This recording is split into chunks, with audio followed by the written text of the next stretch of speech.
All right, how's everybody doing today? You should be able to hear me. All right. Um, I want to test this out here. I'm here in Washington, D.C. Many of you all saw me on Roland Martin Unfiltered yesterday, Tuesday, November 5th, for the election night coverage. Okay, so I'm going to check my volume. All right. So I'm broadcasting. I got the wireless earbuds in. Okay, so I want to break this down quickly because I got to get out of here and catch this flight back to Detroit. Okay, so I'm running late. So I just want to come on and share some of my thoughts. We were on last night from about 7. We started late, so it was about 7:30 p.m. We did up to 3 a.m. This morning on Roland Martin and Filter. So go check that out. Let me share some of my thoughts of what went wrong with election 2024. And we know Donald Trump unfortunately won.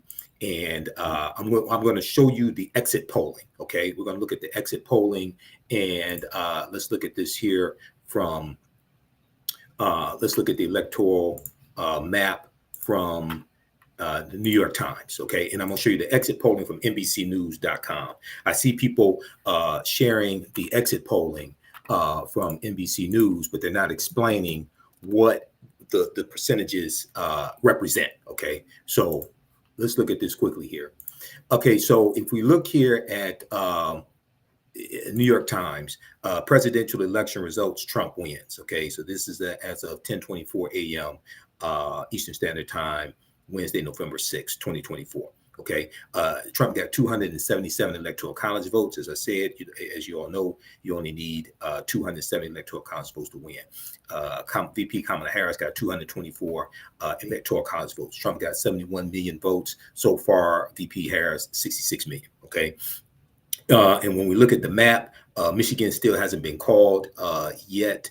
Actually, Detroit News is reporting that Trump is going to win Michigan, if I remember correctly. Detroit News, I was looking at it right here. This article, he's in the lead, 97% of the votes counted in Michigan. Trump won Michigan in 2016 by 0.2 of a percentage point, 10,704 votes. If we look at this was last updated 9:06 a.m. Wednesday, November 6, 2024. Who's winning Michigan in the presidential election? Here are the latest details. This is from Detroit News, and we see a Republican former President Donald Trump held a lead over Democratic Vice President Kamala Harris early Wednesday morning with nearly 97% of Michigan's votes counted. Okay, and Trump had a 49.9% lead in Michigan, while VP Harris 48.3%.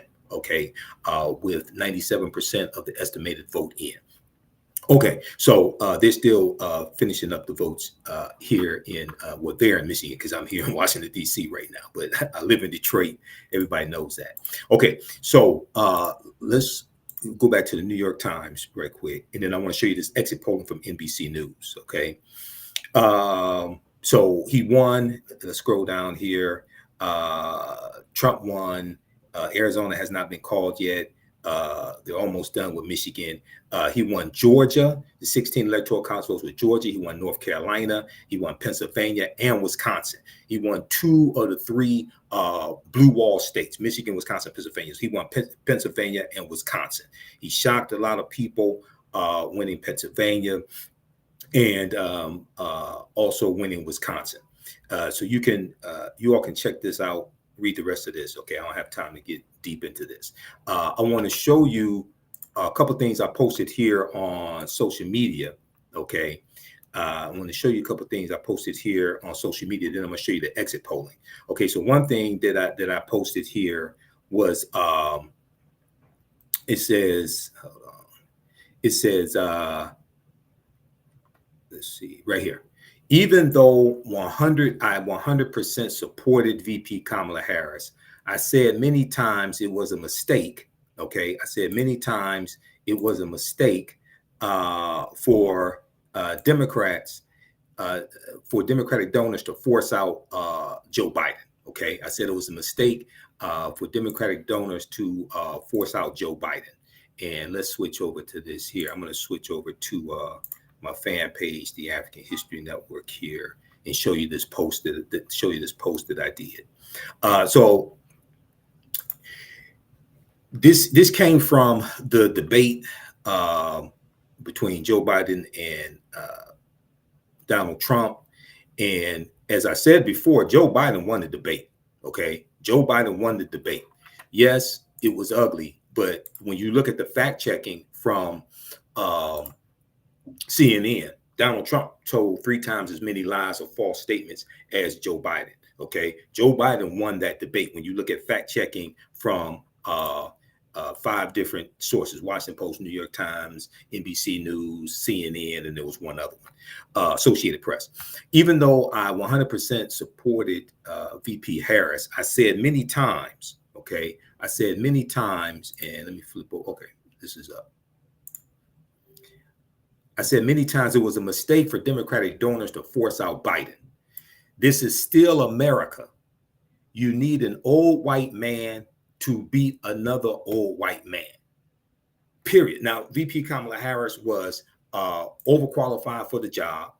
Donald Trump is underqualified, 34-time convicted felon, found liable of sexual assault, found liable for business fraud in the records and covering up the payment of $130,000 to Stormy Daniels, so it would not interfere with the 2016 election. Okay, but this is still America, and this is something that I've said before. I said this on Roland Martin Unfiltered. This is why I supported Biden. One of the reasons why I supported Biden in 2020. He was much better than Donald Trump.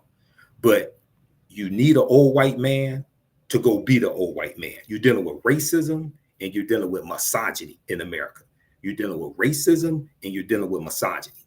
Okay, so I went on to say, this is still America. You need an old white man to beat another old white man. For those who wanted to talk about Joe Biden's cognitive decline, have you seen and heard Donald Trump? I mean, Donald Trump, just the last day of campaigning or the day before, Donald Trump was in Pennsylvania simulating fellatio on a microphone.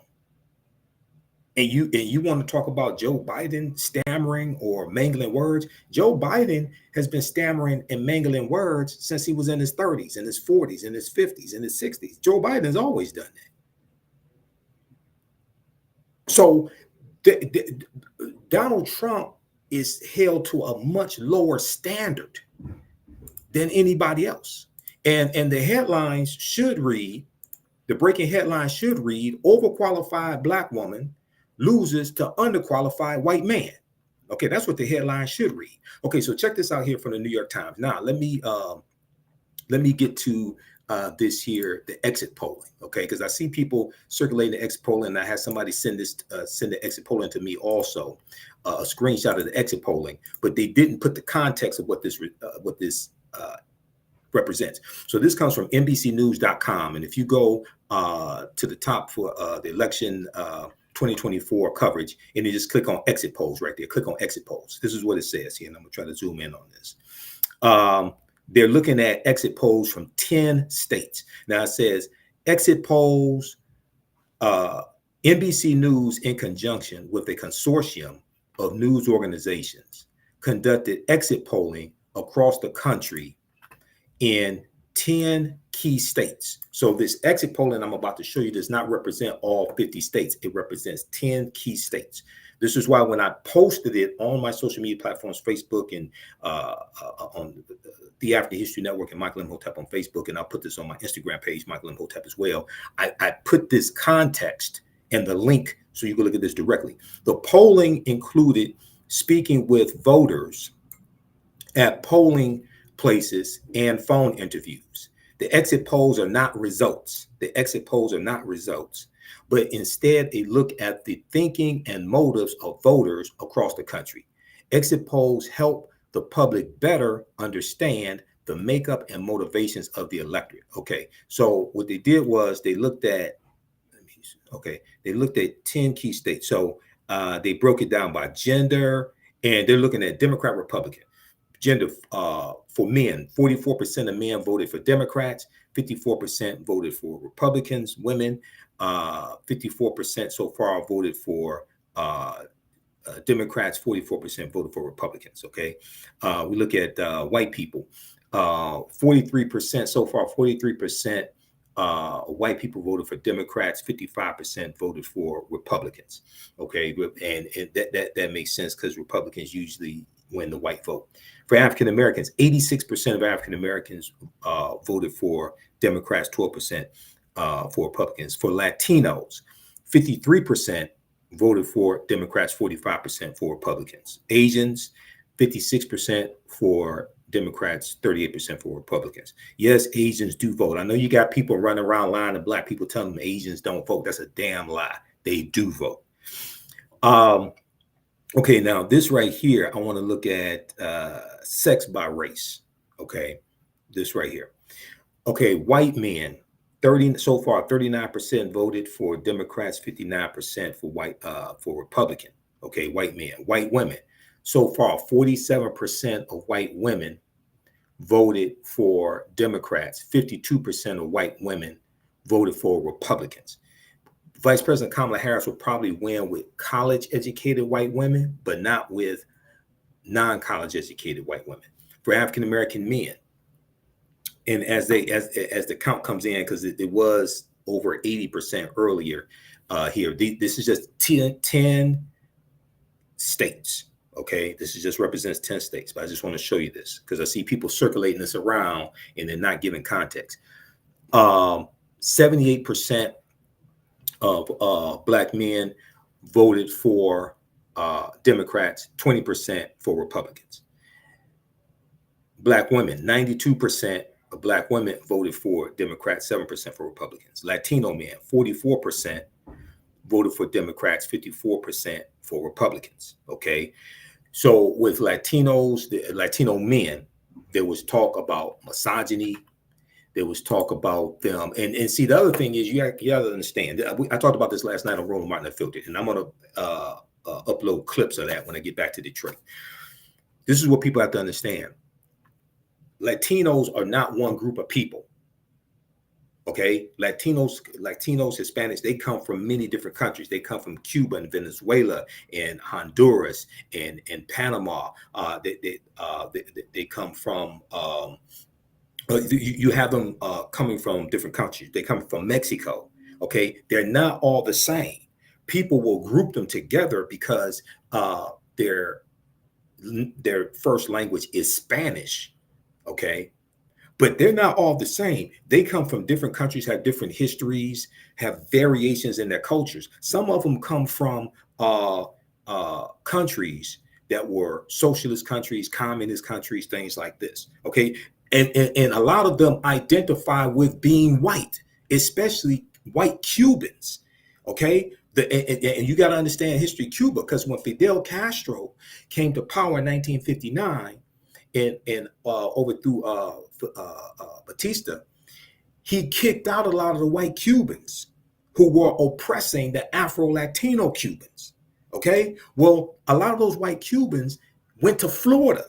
They retreated to Florida and lived in Florida. So you have their future generations living in Florida. A lot of them identify with being white. The other thing is when you have Donald Trump talking about deporting undocumented immigrants, right?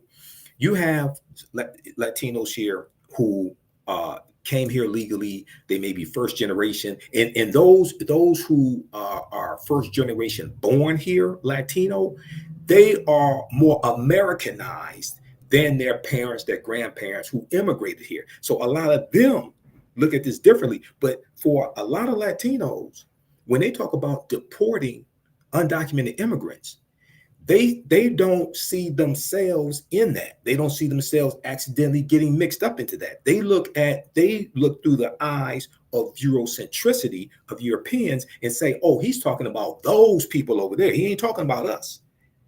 Okay. So, and Republicans have been better at micro targeting Latinos than Democrats have. Now, I'm neither Democrat nor Republican. Y'all notice I've said this many times. I'm neither Democrat nor Republican, but I sure as hell ain't stupid.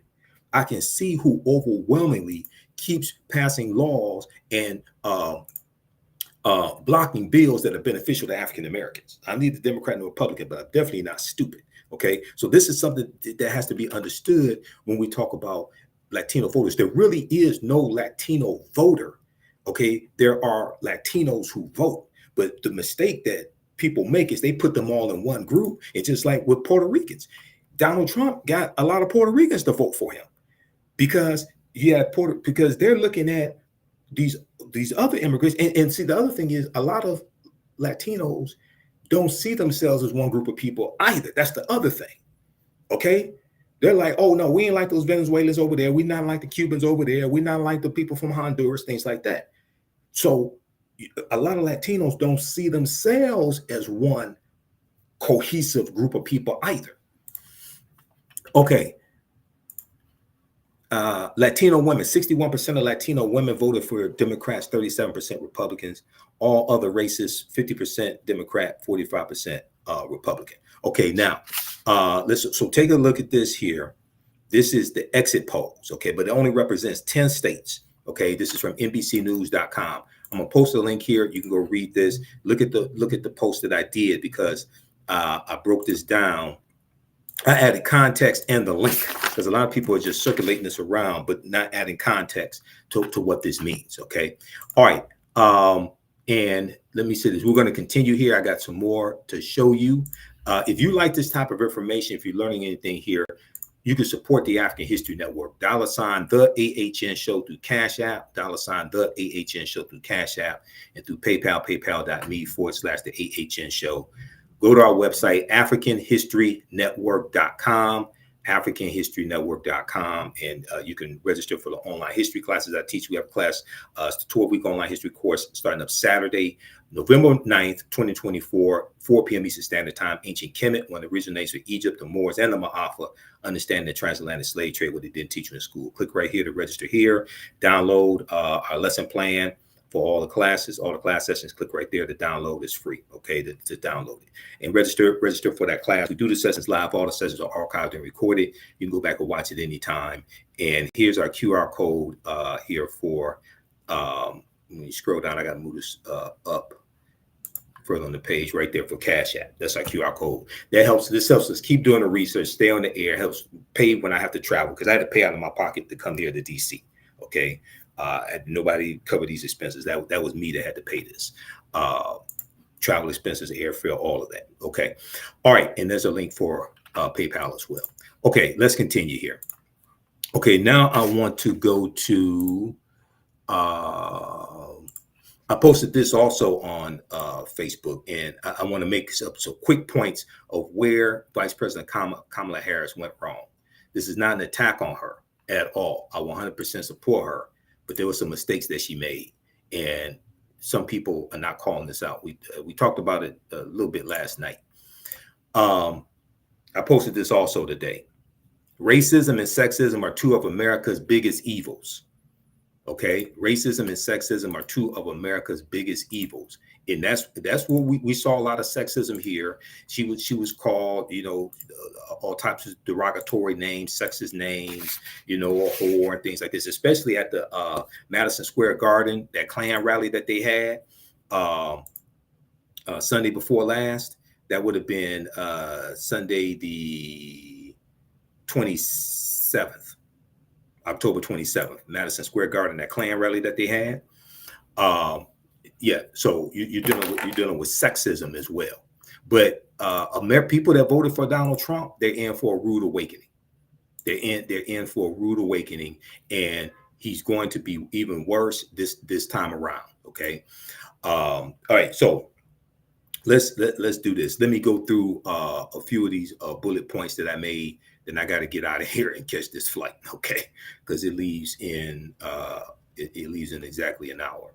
All right, number one, the transgender ads that were airing across in different battleground states, especially in Michigan. Okay, we talked about this, and I found out this from Roland last night. I brought up the fact on the show last night that you had these transgender ads. So Republicans spent about $65 million on these transgender ads in battleground states. Okay. And what happened was they were airing clips from Vice President Kamala Harris from like 2019, 2020. And she was talking about for transgender community, if they're in prison, she was talking about them being able to get gender reassignment training, not training, operations. Okay, get all that. And one of the commercials actually had an excerpt from the Breakfast Club from probably a few years ago from the Breakfast Club. And it was Charlemagne the God. Now, we know Charlemagne the God has thrown his full support behind Vice President Kamala Harris after buying into a lot of misinformation about her. But we know he has thrown his support behind her. She went on the Breakfast Club a few days ago, and he asked about this, and he said, hey, they use myself and DJ Envy in the ads, anything we could do about it, what have you. What she explained, and I researched this as well, and she's correct. What she explained is that that law that she was citing was the law under the Trump administration. Okay, that was the law under the Trump administration, and this did not come out in any of the ads. Okay, that was the law in the Trump administration. So what Roland shared, and one of the things that I said was she did not have any ads because they were airing all over the TV here, all over the TV and on the radio. And they were these ads were targeting African-American radio. And Elon Musk was paying millions of dollars to pay for these ads. Okay, what Roland explained to me last night was that the Lincoln Project was going to produce an ad that explained the truth and refuted that nonsense that was being spread about the transgender operations for people in prison. And the ad got delayed. I don't think it ever came out because I never saw it. I'm not sure if it came out or not. And her campaign let the Lincoln Project do it as opposed to her campaign handling it themselves. You cannot allow misinformation like that to grow roots and to grow into a tree and just spread. You've got to come out with ads directly attacking that, exposing that as a lie, providing the sources so people can go research this, number one. So that was one mistake. Okay, number two, I already said it was a mistake for Democrats and Democratic donors, these white Democratic donors. It was a mistake for them to force Joe Biden out. Now, was there cognitive decline? Was Joe Biden still sharp as a whip? And if you don't think so, Joe Biden at the NATO summit, Joe Biden held a press conference for almost 1 hour and took complicated foreign policy questions from the press and nailed it. Donald Trump has not, the whole time he's been running for 2 years, Donald Trump has not had a press conference on foreign policy. Okay. So Joe Biden was being held to a much higher standard than Donald Trump. And a lot of people were screaming about this. Even a lot of African Americans in the media, I was screaming about this as well. It's like, wait a second, hold on. Republicans were circling the wagon around Donald Trump. 34-time convicted felon, found liable to sexual assault, okay? Trying to overthrow the government. No prominent Republicans were saying Donald Trump needs to drop out of the race. Donald Trump is unfit to be president. Yeah, you have people that work for him in the past, John Kelly and Mark Milley, you had generals, things like this. But I'm talking about Republicans who are in sitting office. They all circled the wagon around Donald Trump and said, that's our guy. But you had Democrats, some punk ass Democrats, especially a lot of white Democrats in elected office. Adam Schiff, you had others jumping on MSNBC saying Joe Biden needs to step out. You had George Clooney, who used to be with Tootie on The Facts of Life.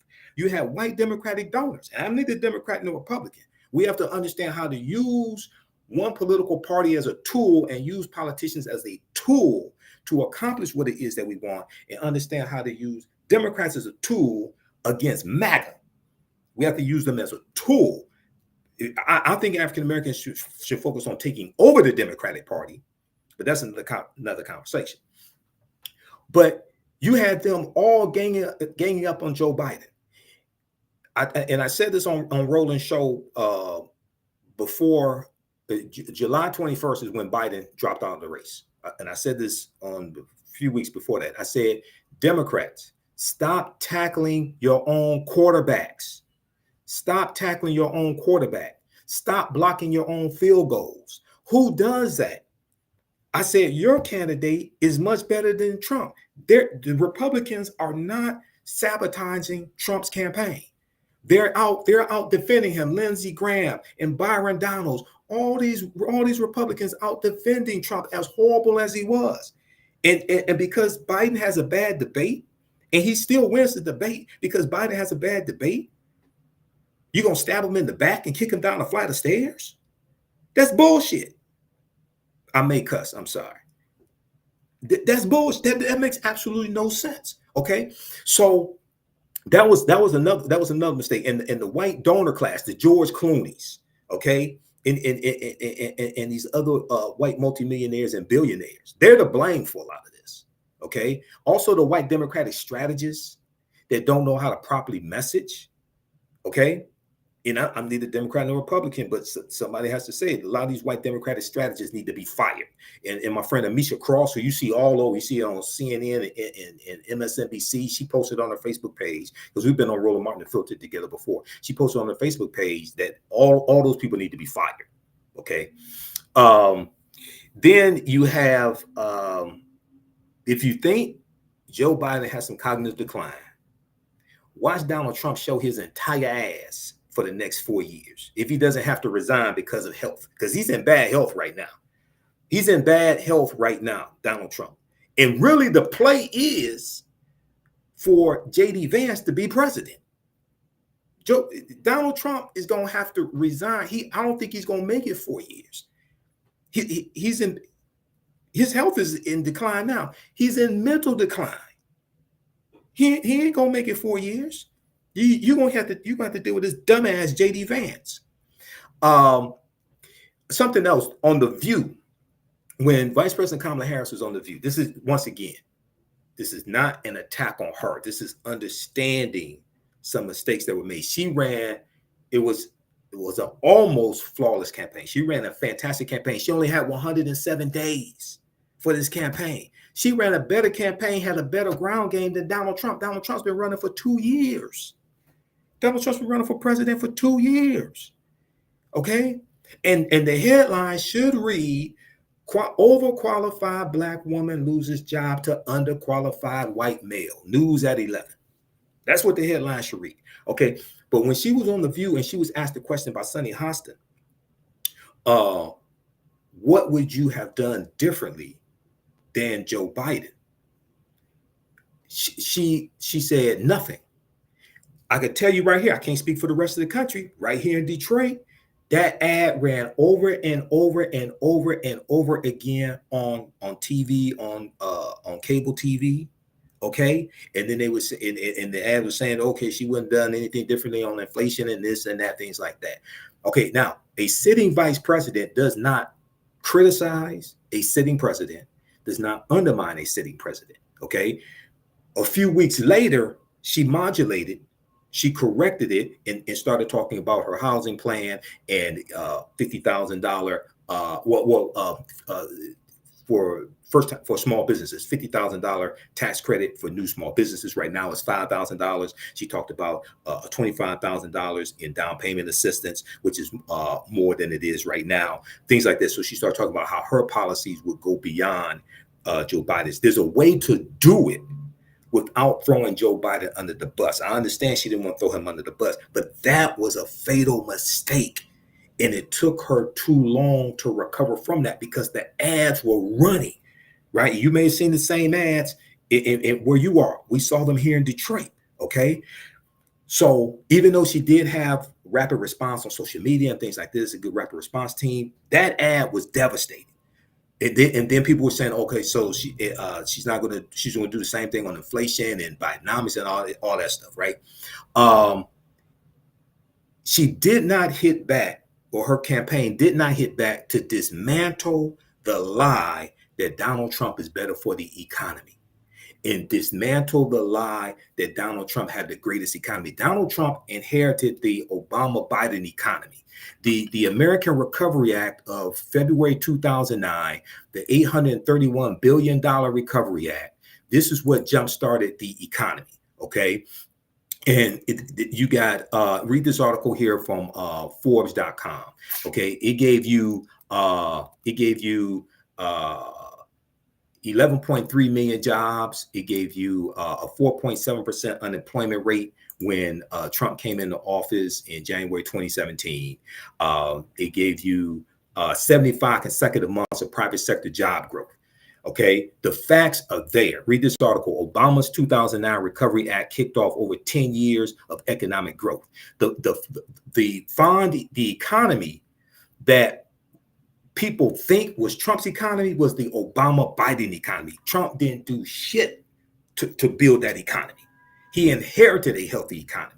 Exactly 11 years ago today, February 17, 2009, President Obama signed the American Recovery and Reinvestment Act of 2009, or the Recovery Act, into law. The $831 billion in spending kicked off the longest economic growth of and job creation in American history. Okay, read this article here.